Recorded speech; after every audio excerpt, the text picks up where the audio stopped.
Good evening, Scott here, known as Cantaloupe to some online, and I'm bringing another subject to you that's interesting to me. It might be of interest to you or someone you know.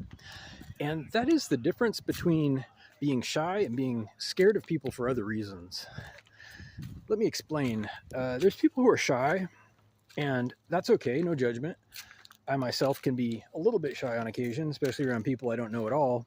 And then there's the actual being, concerned about people's trustworthiness, their integrity, their intentions, that kind of thing. And it turns out, once you get to know people, many times it's in your best interest, especially if you're a sensitive person who has a lot of vulnerability or prizes and values vulnerability, to avoid certain types of people. And I hate to say types of people, but it kind of, you know what I mean.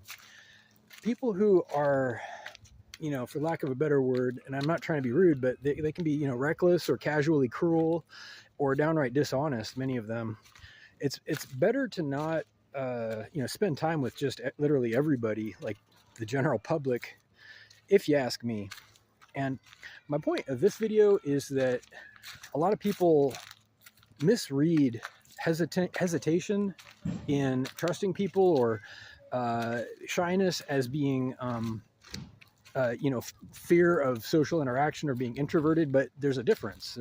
You can be extroverted and still be very hesitant and withdrawn around people you don't know. There's a difference. There's, the type of person who is the classic introvert, if you ask me, and I'm just, describing my own version of this label, I guess, is someone who prefers being alone most of the time.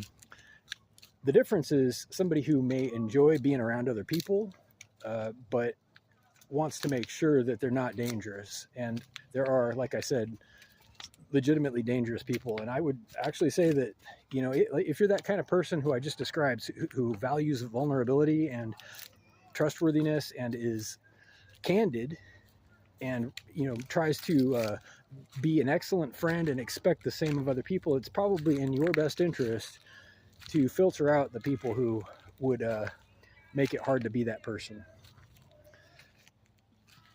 Good friends are hard to find. I'm going to wrap up with this thought. Good friends last a long time. And they're not to be taken lightly in the making of the friendship, the experiences you share with those people, and hopefully not the parting of ways, if ever that should happen, because